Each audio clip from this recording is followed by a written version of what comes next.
Alabama doesn't have a culture problem. They have a culture transition problem. And here's what I mean. With Nick Saban, that flip was always switched. Whether you were walking to class, whether you were in team meetings, how you tucked your shirt in, when you showed up, where you sat, what you did during team meals, everything was always a constant fear and anxiety over doing everything to the standard. Every little detail had to be to the standard. Now, Kalen DeBoer's culture is much more player-oriented, much looser. You can win like that. There's not one way to do it. Pete Carroll was not Nick Saban. He was much more loose. He was much more of a player's coach, but they found a way to flip the switch when they needed to, and that's what this Alabama program right now is struggling with. It is too stark of a contrast from what they were to who they are now under Kalen DeBoer. Not that it's right or wrong. There needs to be a happy medium because you can tell early in games they don't know how to turn it on. Against Vanderbilt, didn't know how to flip the switch. Second half of Georgia, didn't know how to flip the switch and find the killer instinct. Last week against Tennessee, first 3 plays were a nightmare. They weren't ready.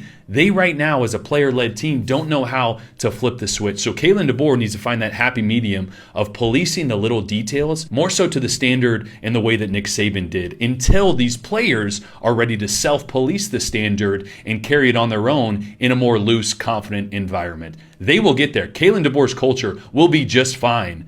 But right now, during the transition, some adjustments need to be made.